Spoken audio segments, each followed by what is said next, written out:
A gente está começando hoje mais um Pint of Science Diamantina, nosso terceiro bate-papo dessas 3 noites aqui em Diamantina, para falar sobre um tema assim que é o que mais importa, né? Quando é que acaba a pandemia, hein, galera?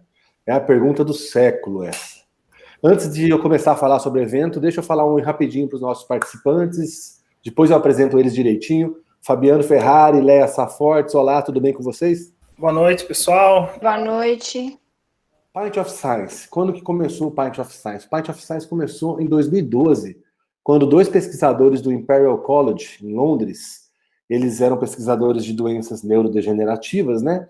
E eles recebiam pessoas interessadas em suas pesquisas no instituto, né?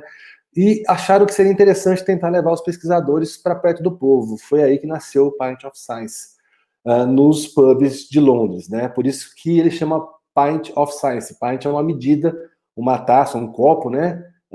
Onde os ingleses costumam beber chopp. Aqui a gente costuma beber chopp no copo, a cerveja no copo Lagoinha, ou no copo americano, ou em canecas como essa, né? Lá eles bebem no pint, por isso é um copo de ciência. Esse evento foi um sucesso no mundo e no Brasil ele é também um sucesso. O Brasil costuma ser recordista, né? Com o número de cidades participantes. Para vocês terem uma ideia, se a gente não tivesse passando pela pandemia, 183 cidades fariam o evento presencialmente. Né? Com a pandemia isso ficou um pouco difícil, mas mesmo assim, hoje, do dia 8 de setembro até o dia 10 de setembro, 73 cidades das 5 regiões do país apresentaram coisas sobre o Pint of Science. Então, o Brasil é um participante extremamente ativo desse evento. Né? E fica um recadinho aqui para vocês. Depois que a gente terminar o nosso bate-papo aqui com o Fabiano, vocês podem acessar o canal do Pint of Science Nacional no YouTube e ver e assistirem a programação do Pint of Science Nacional. Bom, quero deixar aqui, antes da gente começar, os agradecimentos e alguns recadinhos. Então, aqui em Diamantina, a gente tem o patrocínio da FXNet, né, na figura do Jansen. Queria agradecer demais a FXNet por estar patrocinando o Pint of Science e pela parceria. Eu espero que a gente mantenha aí essa parceria durante os próximos anos. Fica aqui também um agradecimento bastante especial a toda a minha equipe do Pint of Science, que está comigo já há 3 anos. Né? A Leia, que está aqui com a gente hoje, a Amanda, que é a vice-coordenadora, o Fábio, que é o cara da TI, que cuida de toda a infraestrutura técnica. Também queria deixar um agradecimento especial para minha esposa Vivian, que é participante da equipe, que sempre cuidou da curadoria dos temas e convidados, e hoje ela está cuidando da curadoria das crianças, né? Está cuidando das crianças para elas não invadirem o nosso bate-papo. Fica também um abraço muito assim, forte para toda a equipe da DICOM, que é a Diretoria de Comunicação da UFRJM. A DICOM sempre foi muito engajada com o Pint of Science, e assim, sem eles a gente não consegue realizar esse evento da forma como a gente realiza.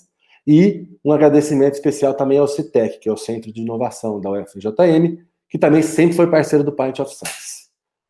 Aos que estão assistindo, então, também peço que vocês fiquem atentos para os recadinhos que passam embaixo da tela. Tá? Tem vários recadinhos que passam por aí, entre eles alguns especiais relacionados aos bares, que sempre receberam o Pint of Science Diamantina. A Livraria e Café Espaço B, o Gastrobar Mr. Chefs, o Restaurante Bom Jesus e o Catedral Pub seriam os bares que nos receberiam. Eles estão funcionando durante a pandemia, muitos deles em delivery, então prestigiem os bares aí que sempre foram nossos parceiros, ok?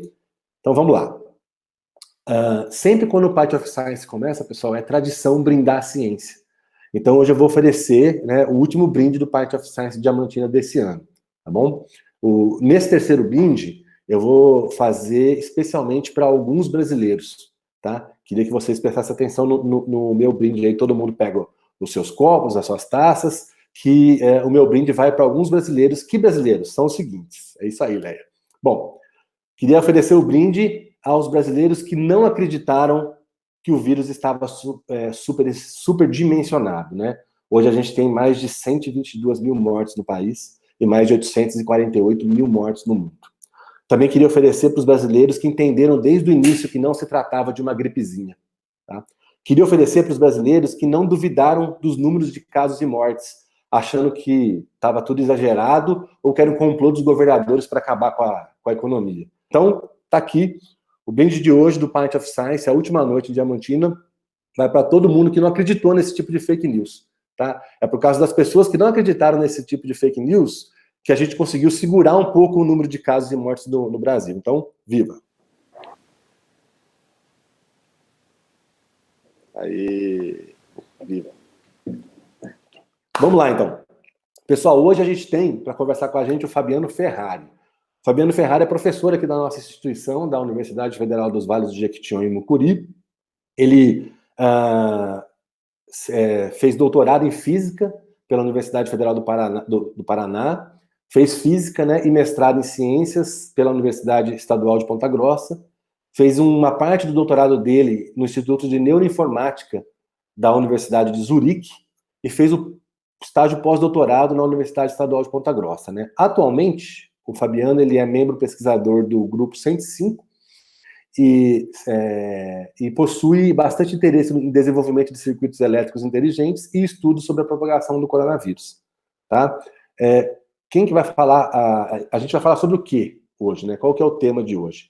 A gente vai falar sobre como a pandemia está acontecendo aqui na nossa região do centro-norte de Minas Gerais, principalmente no norte e noroeste de Minas, vales do Jequitinhonha e do Mucuri, ok?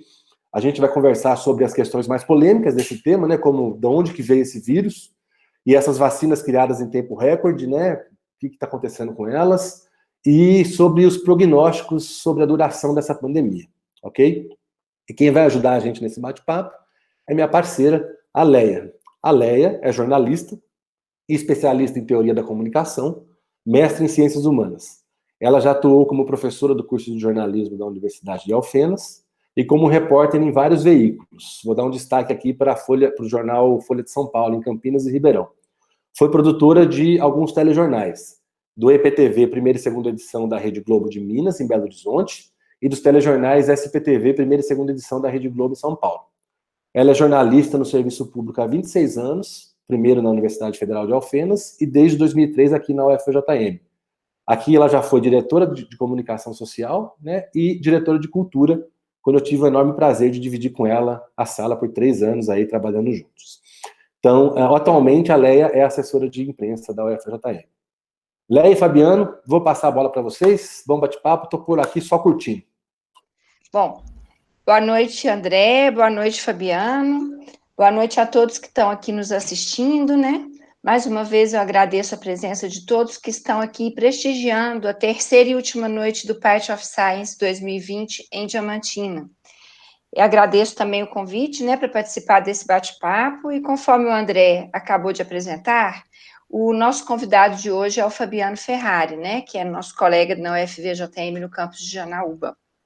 Bom, Fabiano, é um prazer estar aqui hoje conversar com você, né, sobre essa pergunta que não quer calar, né? Quando que acaba a pandemia do novo coronavírus?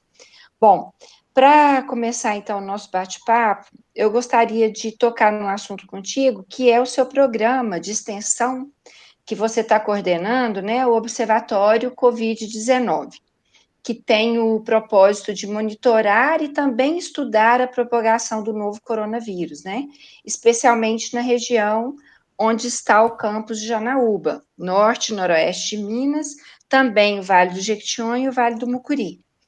Além, né, de estudar isso, vocês também estão com o objetivo de reunir, né, várias iniciativas de enfrentamento e combate à Covid-19.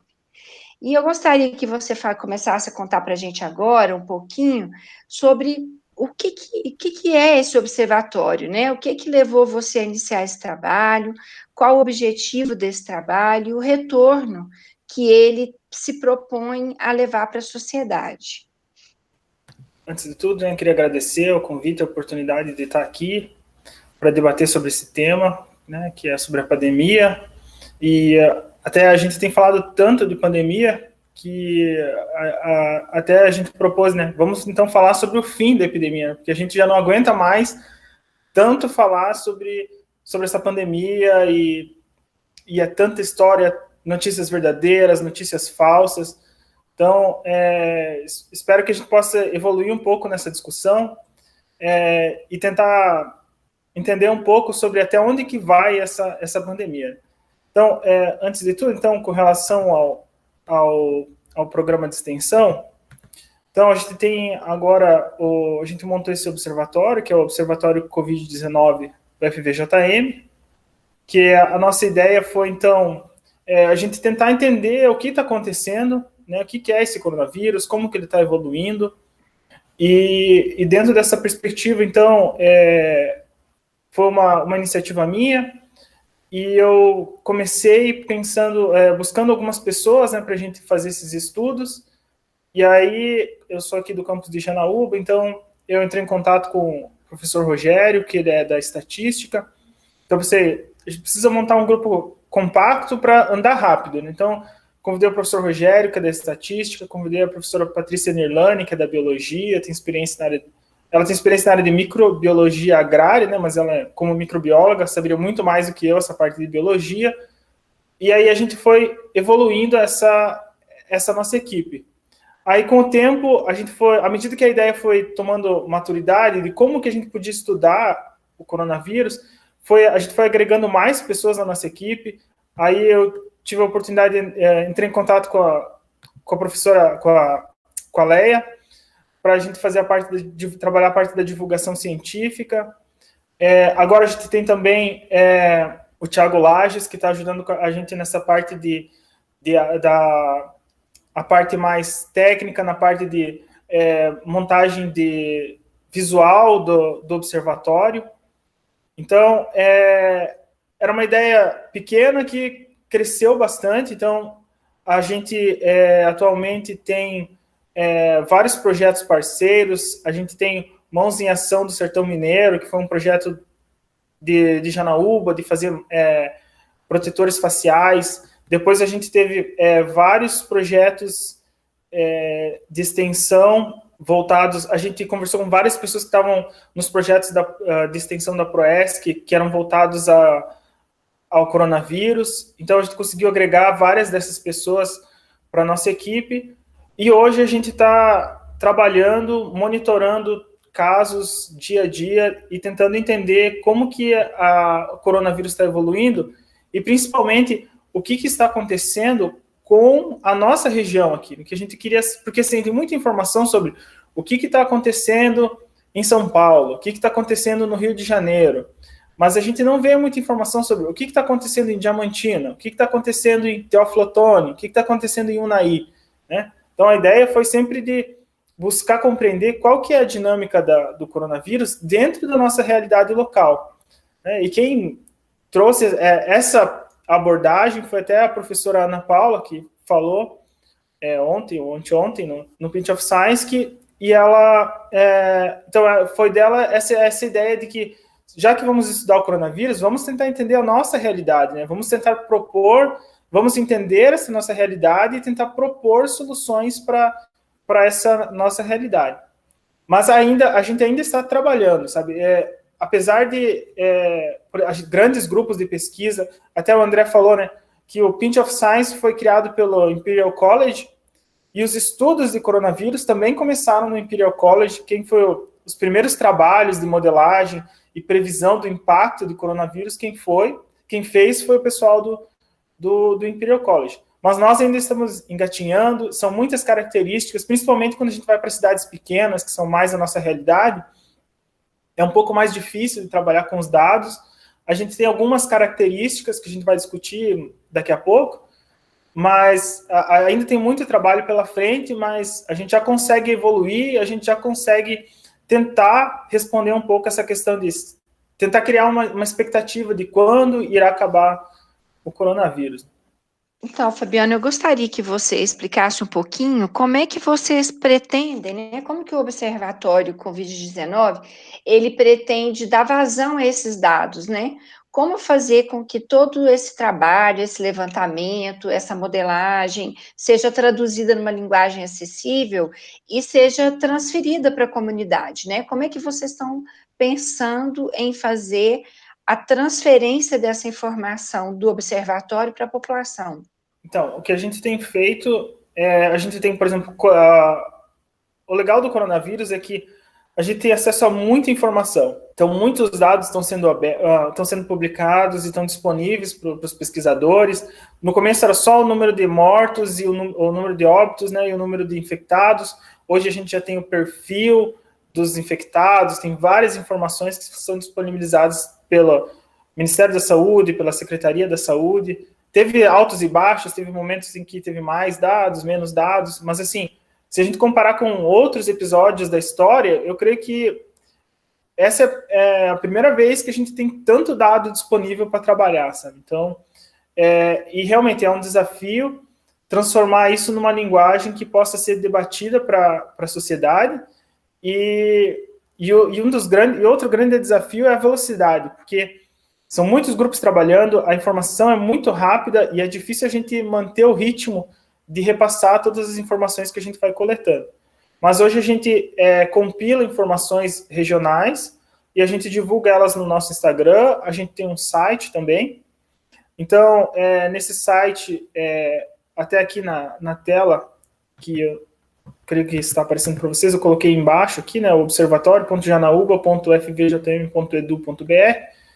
Aí, lá a gente coloca as nossas informações e a gente ainda tem muitos dados que ainda estão por ser divulgados, né? A gente ainda está trabalhando em metodologias, por exemplo, a gente quer tentar aplicar alguns modelos epidemiológicos, tentar para entender bem qual que é essa característica da doença. A ideia seria criar projeções, então a gente tem várias metodologias que a gente está trabalhando. A gente já avançou bastante, mas a gente ainda não está na fase para divulgar esses resultados diretamente para a população, até por uma questão de compromisso, né? A gente não quer trazer um resultado que ele não seja fiel. A gente também não quer dizer, vai morrer 20 milhões de pessoas. Não, sabe? E daí, de repente, no fim, morrem menos pessoas do que muito menos do que a gente previu. Ou então, um cenário catastrófico, digam muito mais do que a gente previu. Então, a gente, por uma questão de responsabilidade, a gente tem trabalhado para garantir que que a ideia sempre foi ajudar a prever, poder dizer assim, quantos casos são estimados daqui 10 dias, daqui 20 dias. Mas a gente quer fazer isso de forma segura, de forma assim que a gente tenha um grau de confiança, que a gente tenha um controle sobre ele, a gente não quer alarmar as pessoas e a gente também não quer que as pessoas relaxem, que as pessoas parem de tomar os devidos cuidados com relação ao coronavírus. É importante, né? Porque, inclusive, tem tanta curiosidade, né? Tem muito ponto de vista sendo levantado, e entre eles, né, o que tem motivado muito assim a discussão acerca da pandemia seria se essa pandemia é mesmo uma teoria da conspiração, né, ou se a gente estaria chegando ao final do mundo. Bom, então, diante desses pontos de vista, e como você está falando sobre a responsabilidade da informação, eu queria começar a te perguntar sobre a teoria da conspiração, né? Você acredita, Fabiano, que o coronavírus tenha sido introduzido por alguma nação, né, como a gente já ouviu falar? O que você tem de conhecimento sobre isso? Tem conhecimento se tem algum país ganhando com isso, né? Ou alguma empresa, ou alguém que esteja envolvido nisso? Ou será que a pandemia, né, é a responsável pelo fim de uma era, né, de um período? Não sei, não sabemos, não temos certezas, que a gente queria ver se você pode nos ajudar com isso. E, aproveitando para falar sobre teoria da conspiração, a gente queria também saber sobre a vacina russa, né? Por que existe essa insegurança em torno da vacina? O que é que tem levado a comunidade mundial a ter tanto receio, tanta suspeita? Você poderia falar um pouquinho sobre isso para a gente?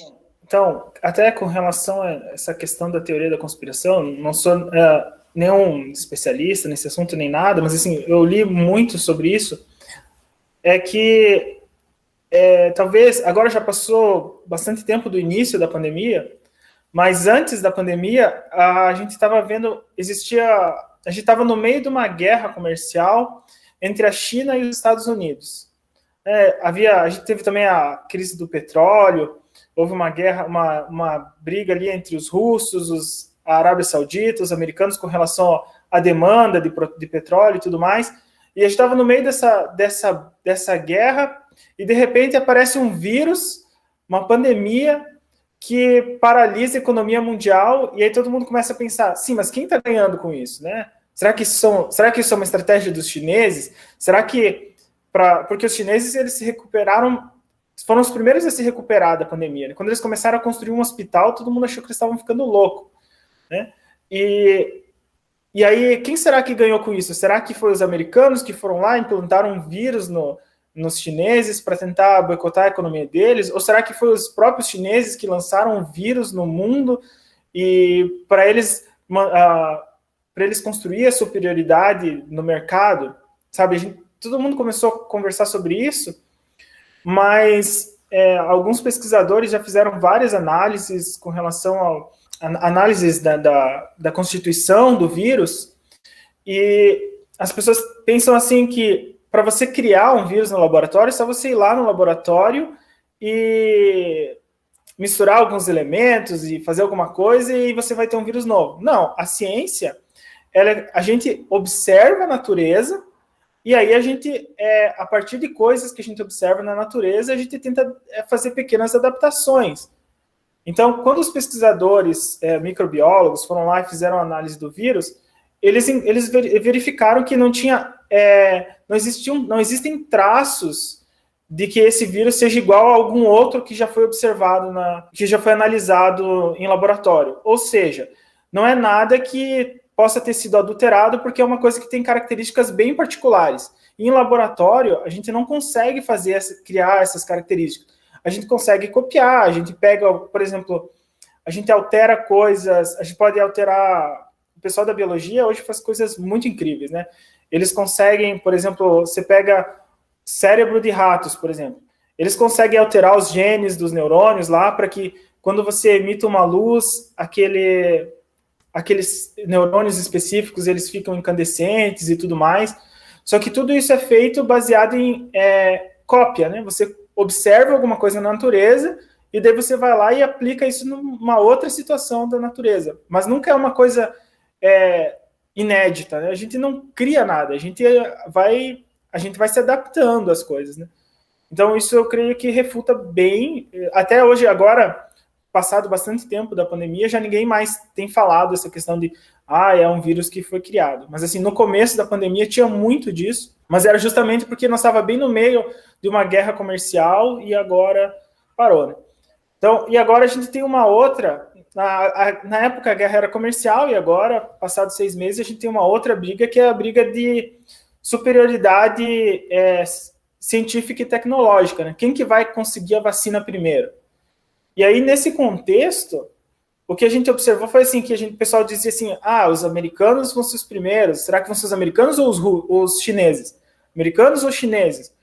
Daí, nessa briga, a gente ainda teve a Universidade de Oxford, que se apresentou bem avançada nessa corrida pela vacina, e aí, de repente, os russos que estavam lá quietos anunciaram, não, nós aqui finalizamos a primeira vacina. E aí todo mundo ficou chocado, né? E existe muita crítica com relação a essa vacina russa, porque o pessoal, por várias razões, né? Primeiro porque eles não divulgaram muitos dos resultados que eles fizeram, também porque eles não seguiram muitos dos protocolos que são sugeridos pela OMS para a elaboração da vacina, né? Isso tem várias razões, né? Entre elas o fato de que a questão é de uma questão política mesmo, dentro da própria OMS, que é quem dá as regras, né? Quem define os protocolos, né? E os russos, eles sempre tendem a ficar mais fora desse núcleo, até para fazer um contraponto com a posição da OMS, né? Então, existe uma questão política por trás, mas existe também a dúvida científica que está relacionada com a falta de divulgação dos resultados. Aí, tem muita piada na internet, né? Eu até coloquei aqui no slide, o pessoal diz que é vodka que estão colocando na vacina, mas, assim, será que vai funcionar? Será que é boa? Um pouco do nosso ceticismo também tem a ver com a cultura, né? Quando a gente vê nomes, por exemplo, Oxford, Cambridge, Harvard, a gente geralmente tende a aceitar mais do que uma coisa que vem da China, uma coisa que vem da Rússia. E isso é bem cultural. Mas também existem as incertezas, é uma corrida, tanto que a vacina russa foi chamada de Sputnik, até uma alusão à Guerra Fria, né, quando os russos venceram a corrida espacial para ver quem ia chegar no espaço primeiro. Mas, assim, vai funcionar a vacina russa? Não vai funcionar? Vai ser o tempo que vai dizer. A hora que a gente observar que as pessoas estão ficando, que a vacina está funcionando, que a gente começar a observar imunização das pessoas, aí a gente sabe que a vacina funciona. Agora, se eles começarem a vacinar todo mundo, mas os surtos da epidemia não cessarem, aí a gente sabe que, na verdade, foi mais uma jogada de marketing do que uma coisa científica mesmo. Mas agora a gente está numa fase que a gente tem que esperar para ver. Só o futuro vai dizer se ela realmente funciona ou não. E, Fabiano, sobre as pesquisas que vocês estão desenvolvendo, né? Você gostaria, assim, na verdade, eu gostaria que você falasse um pouquinho para a gente sobre o cenário da pandemia nessas regiões onde a UFVJM está inserida, né? Em relação, como é que nós estamos, a região de Diamantina, de Teófilo Otoni, Unai e Janaúba, com relação a Minas Gerais, com relação ao país. A gente está, de que forma, né, que essas cidades estão se comportando com relação à pandemia no estado e no país? Então, antes de entrar exatamente nesse detalhe, eu só até estou exibindo aqui um slide, espero que esteja aparecendo para todo mundo. Eu coloquei aqui alguns gráficos relacionados com os casos ativos, né? Eu fiz algumas análises aqui que eu trouxe para vocês, são algumas análises dos casos ativos com relação à propagação do coronavírus. Antes de falar especificamente da nossa região aqui de abrangência, da UFVJM, eu queria mostrar 2 casos que eu acho que exemplificam bem as características do coronavírus, que são o gráfico dos casos ativos da Alemanha e de Israel, né? Só uma diferençazinha. Quando a gente assiste, por exemplo, lá no Jornal Nacional, a gente está acostumado a ver muito, eles costumam mostrar geralmente os casos diários, né? Os casos a partir da data que eles vão ser divulgados pelo Ministério da Saúde. Mas existe um outro tipo de gráfico, que são os gráficos dos casos ativos, que eles mostram uma informação um pouco melhor com relação ao que está acontecendo nesse exato momento com relação ao coronavírus. E aí, nesse sentido, 2 casos que se destacam, ao meu ver, a Alemanha e Israel. A Alemanha, por ser um caso típico do ponto de vista da modelagem, onde a gente consegue usar uma modelagem simples para tentar entender. A gente pode usar um modelo que é muito usado, que é o SIR, que é um modelo epidemiológico bem famoso. Então, a gente tem uma situação onde não havia casos, depois a gente tem um crescimento acelerado de casos, a gente tem um pico bem definido, e depois a gente tem uma redução gradativa no número de casos. Então, esse é um comportamento bem típico, e isso é o que a gente espera de uma epidemia do ponto de vista matemático. Outro caso que chama bastante atenção é o caso de Israel. Por quê? Porque a gente consegue observar a formação de várias ondas. Por exemplo, no caso aqui, 2 ondas, né? Então, a gente tem, no começo da epidemia, a gente teve um pico, aí depois a gente teve a relaxação, o número de infectados foi diminuindo, mas agora a gente observa a formação de um segundo pico, mais largo, mais alto, que é o que a gente chama de segunda onda. Então, são 2 casos bem característicos de epidemias, são efetiva de enfrentamento à epidemia, ou seja, a gente teve o pico, mas agora já passou, já está sob controle. E aí, então, nesses cenários, o que o pessoal trabalha.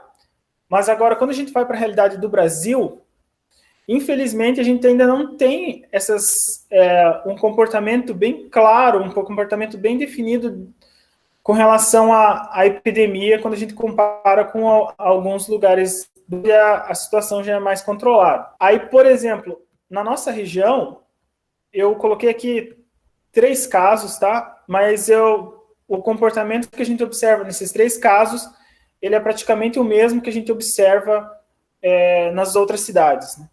Então, um caso, por exemplo, que eu acho bem característico de Teófilo Otoni. Por quê? Porque lá em Teófilo Otoni, a gente teve um crescimento do número de casos, aí a gente chega num pico, mas ao contrário do que acontece na Alemanha, por exemplo, a gente não tem a queda da curva, a gente tem um crescimento sustentável. E eu já falei aqui do Jornal Nacional, não estou nem fazendo nenhuma propaganda para a Globo, mas é só porque eu tenho visto que sim, as análises deles são bem interessantes mesmo. Eles têm feito análises de média móvel, eles sempre mostram a questão da tendência e tudo mais.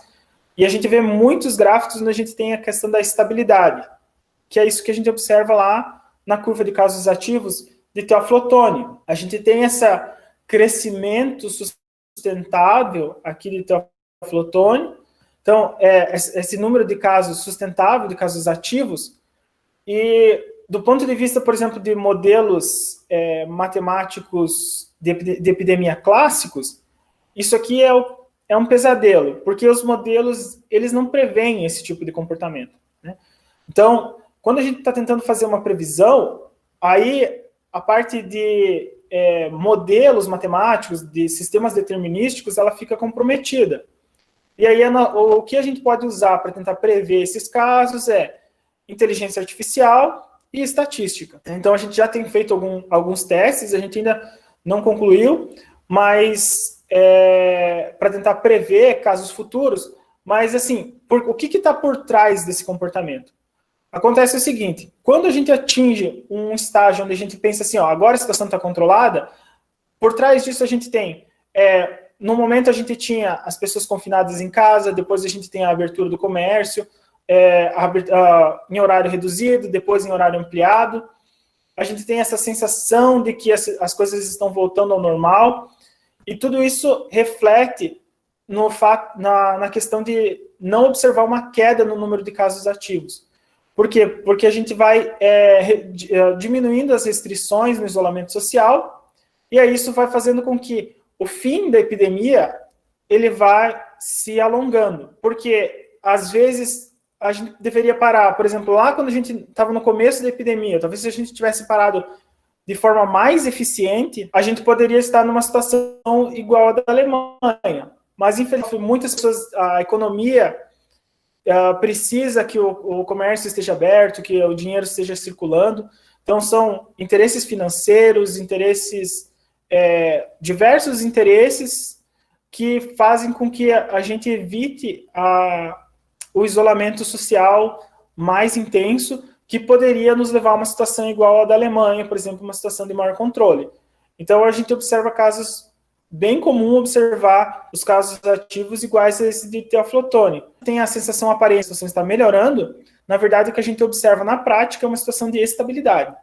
Eu trouxe outro caso aqui, que é o caso de Diamantina, onde a gente tem uma situação que parecem pequenas ondas, mas a gente não pode dizer que são ondas de contágio, porque o número de casos em Diamantina, felizmente, é pequeno. Então, o número de casos ativos ali está oscilando 30, 40, 50 casos ativos apenas, né? Então, isso não são muitos casos, e isso é difícil de tratar estatisticamente ou matematicamente, de forma mais geral, porque são poucos casos, mas o que a gente observa também é que a gente teve crescimento, depois a gente teve um período sem casos, depois a gente teve um novo ciclo aí onde a gente teve um aumento de casos, aí a gente teve uma redução de casos, e agora o que a gente observa é um crescimento de casos.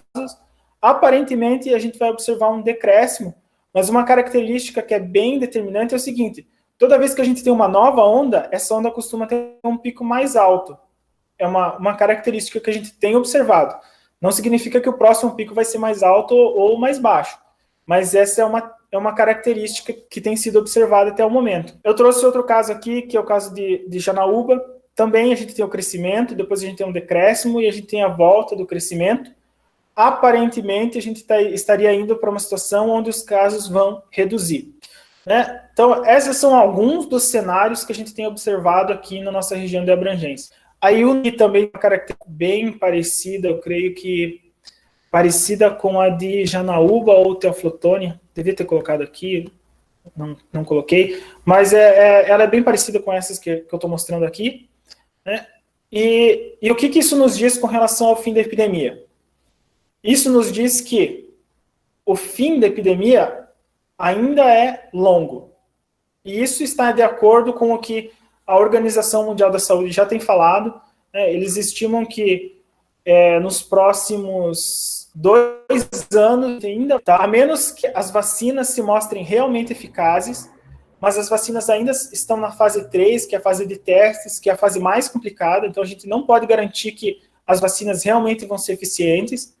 Aí a gente, depois que as vacinas estiverem prontas, a gente ainda vai precisar saber quão eficientes são essas vacinas. Tem várias vacinas em andamento, é bem provável que algumas sejam mais eficientes que as outras, e aí tem uma questão, por exemplo, algumas vacinas, elas têm eficiência de 50%. A vacina que existe é a vacina para sarampo, tá? E que costuma, ela tem uma eficiência de 96%. E sarampo é uma coisa engraçada, porque ela é uma doença antiga, que ela tem uma vacina que é bem eficiente, e ainda assim a gente observa vários surtos.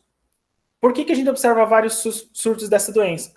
Porque o sarampo, ele tem um número de reprodução que é da ordem de 12 a 18. Isso significa o seguinte, uma infectada, ela pode infectar até 8 outras pessoas quando ela pega sarampo.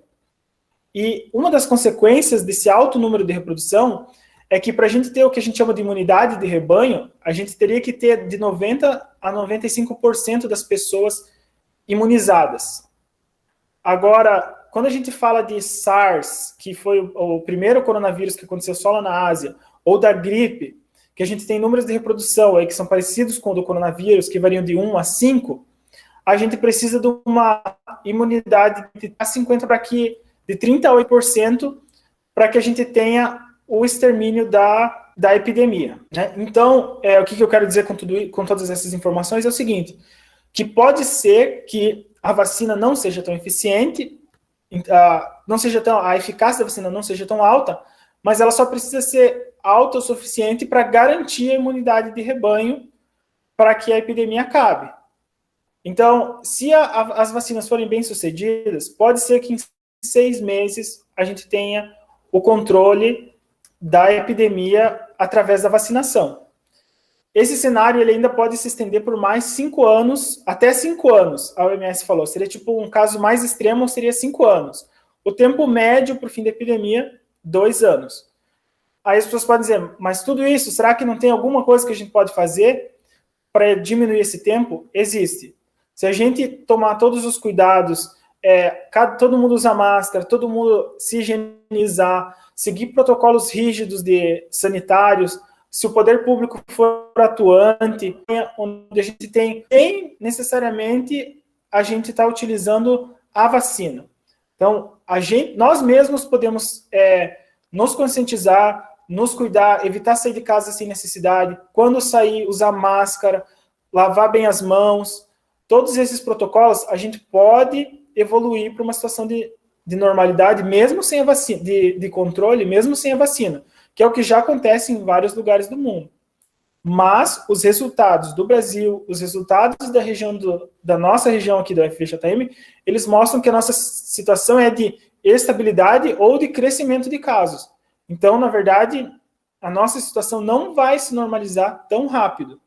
O que vai acontecer é que, à medida que o tempo passa, os tratamentos médicos, eles melhoram. Então, o que a gente vai observar, a gente pode, mesmo tendo estabilidade de casos, a gente vai ter queda no número de óbitos, a gente vai ter as pessoas que são hospitalizadas, elas tendem a se recuperar mais rápido, e isso é consequência dos tratamentos médicos que vão avançando com o tempo. Mas, assim, infelizmente, de forma geral, o que a gente observa é que a situação ainda vai se alongar por vários meses, e a gente precisa se adaptar.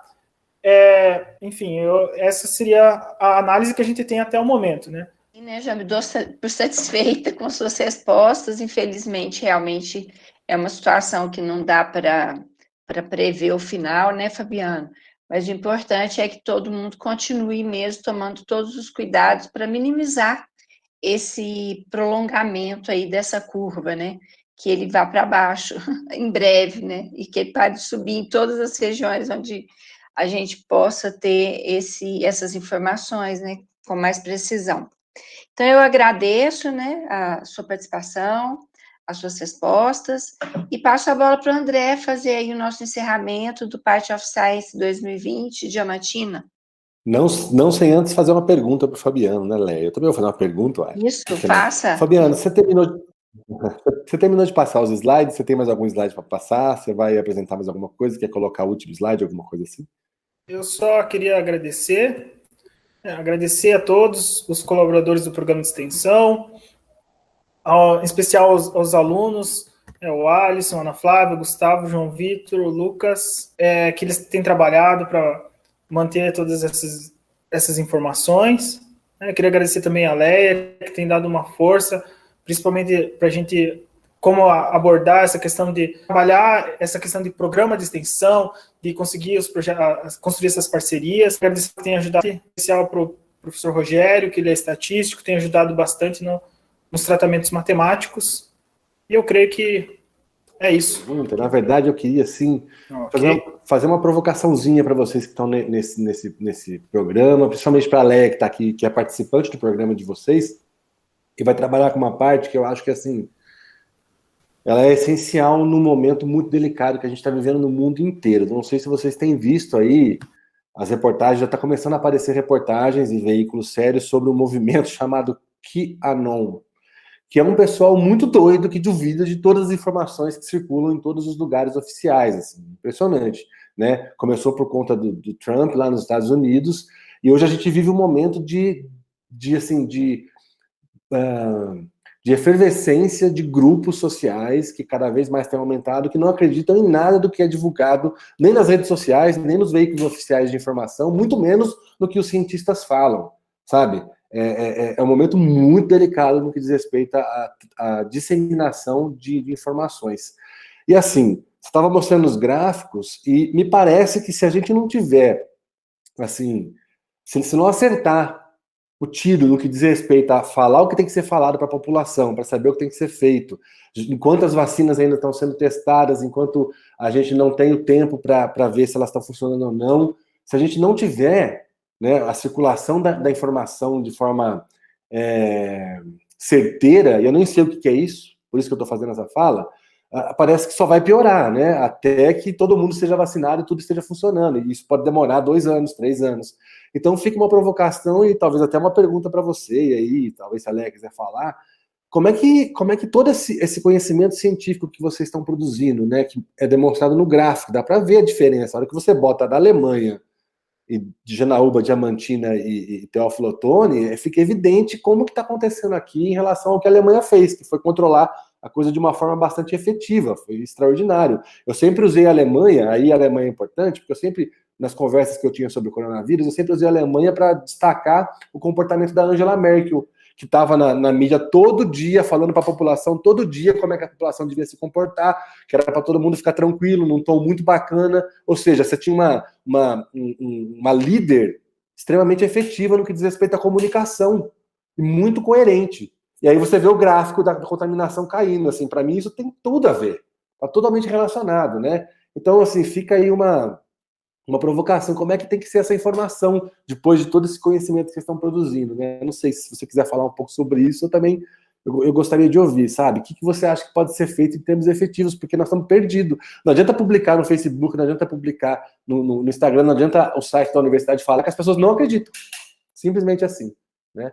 Então, o que você pensa sobre isso? Você poderia falar um pouquinho sobre isso, por favor? Então, realmente, essa questão é uma coisa bem complicada. Até foi o pessoal da OMS falou que eles chamam isso de infodemia, né? Quando a gente tem muita informação, que a quantidade de informação ela é um problema tão grande, o excesso de informação é um problema tão grande quanto a própria epidemia em si, porque aí as pessoas recebem tanta informação que elas têm tanta dificuldade de discernir o que elas devem fazer, o que elas devem aceitar e o que elas não devem aceitar, que isso causa essa insegurança e às vezes até essa negação que a gente tem observado. Mas eu creio que o que a gente precisa para resolver esse problema é o debate, mais eventos como o Pinch of Science, né? A gente tem que estar sempre tentando se reunir com a comunidade, não ficar só dentro da academia. A gente precisa ensinar as pessoas comuns a fazer ciência e a entender a ciência. Eu acho que Antigamente, a gente tinha o cientista e as pessoas, mas hoje o acesso à informação, ele está quebrando essa barreira, né? Qualquer um pode ser um cientista, porque a informação está disponível na internet. O que a gente precisa é conversa, mais diálogo, se reunir com a comunidade, para que as pessoas recebam informação das fontes confiáveis. Eu também acredito que a rejeição, a negação, as notícias falsas, elas vão continuar e elas vão continuar provocando esse mal-estar na comunidade em não saber em que acreditar ou se eu devo acreditar em alguma coisa, né? Então, eu penso que eventos como esse que a gente está fazendo agora, eles servem para isso mesmo. Por quê? Porque buscar a informação na fonte confiável, esse é o maior exercício do cidadão que quer ter a informação de qualidade e ficar, na verdade, um pouco monitorando o que está acontecendo em volta dele, mas isso depende de uma ação proativa do cidadão também. Então, nós, enquanto produtores do conhecimento, ou seja, enquanto academia, né, que a gente está falando aqui em nome dela, eu penso que a nossa tarefa é essa, é tentar transmitir, através dessa aproximação com a população, da forma mais verdadeira que a gente possa encontrar através de quê? De dados, de levantamentos, de pesquisas que são, de fato, né, comprovadas, para que a gente possa fazer a nossa parte. Agora, é um momento em que, não é só agora, né, desde que o mundo é mundo aí, a história prova isso, de que toda vez que você está diante de uma situação de dificuldade, principalmente se essa situação é coletiva, você tende a negar, né? Você não quer acreditar, você não quer adoecer, você não quer ter aquela informação como a sua verdade. E hoje a gente está vivendo o boom, né, dos produtores de conhecimento, a informação está na rede, está de fácil acesso, da mesma forma que o Fabiano falou, todo mundo pode ser cientista, todo mundo pode ser um informador, uma pessoa, um produtor de informação. E nós, da categoria dos comunicadores, estamos sofrendo, né, um ataque também pelas autoridades, isso e é em todo mundo, né, como que fala, de desqualificar, a palavra que eu queria falar, de desqualificar o nosso trabalho. Então, eu penso que é uma ação coletiva da academia para a gente poder fazer isso, da imprensa séria, né, dos veículos sérios, as pessoas terem um pouco de discernimento também para poder procurar informação nas fontes mais confiáveis, que se consideram mais confiáveis, e acreditar na ciência, né? Afinal de contas, a gente está aqui porque a gente acredita na ciência, né? A gente está falando em nome dela. Então, eu penso que o caminho é mais ou menos esse. Não sei se existe outro, mas eu acho que esse que a gente está fazendo aqui hoje é um dos, né? Vamos pensar assim. Bacana demais, gente. Olha, eu vou passar para o encerramento agora do nosso encontro. Quero deixar um agradecimento especial aí ao Fabiano, que fez uma participação extraordinária. Eu acho que esse tipo de trabalho que vocês desenvolvem aí, com esse grupo muito grande, é extremamente fundamental. Que bom que a UFJM está fazendo isso. Ela existe nesse lugar de Minas Gerais para fazer esse tipo de coisa. Eu não tenho dúvida sobre isso. Então, assim, parabéns pelo trabalho, Fabiano, e todo mundo da equipe. Desejo toda a sorte aí e muito sucesso aí para o trabalho de vocês. Obrigado mais uma vez por ter aceitado o convite, por ter participado. Vou deixar aqui, antes de terminar, um agradecimento de novo, né, para a equipe do Part of Science, Amanda, Leia, Fábio, Vivian, todo mundo aí da DICOM, do CITEC, da UFJM, para a FX, que patrocinou, aos bares, que são nossos parceiros. Vou deixar um recadinho especial para você que está assistindo. Acabou aqui o nosso evento, vai lá no canal do Part of Science Nacional, que hoje, especificamente, vai ter um bate-papo sobre a ciência brasileira, porque tem que ter orgulho da ciência que a gente faz aqui, tá? Eles vão falar sobre isso, então acho que nada mais importante, interessante do que esse bate-papo que vai acontecer depois, tá bom? Vocês querem falar alguma palavra, dar a última palavra? Fiquem à vontade. Eu quero agradecer também a participação do Fabiano, o espaço, né, que o evento e a comissão organizadora deu para trazer esse programa, né, Fabiano, que eu acho que é muito importante também para socializar e compartilhar com todas as pessoas que têm interesse pelo tema, saber que a UFVJM está com um programa tão grande, com tantos colaboradores, e agradecer a todos os espectadores do nosso Part of Science 2020. Obrigada. Quero agradecer o convite novamente, né? Muito legal estar aqui, poder compartilhar algumas coisas. Obrigado, Leia, pela entrevista, pela conversa que a gente teve aqui, eu acho que foi bem bacana. Espero ter contribuído de alguma maneira. E é isso. Desejo a todos uma boa noite. Obrigado a todo mundo pela audiência. Ano que vem, eu espero que, graças à ciência, a gente esteja num boteco, tomando uma cerveja, participando do Part of Science, né? Graças à ciência. Espero que a gente consiga fazer isso no ano que vem, o mais rápido possível. Então, grande abraço para todo mundo. Tudo de bom. É isso aí, gente. Tchau, tchau.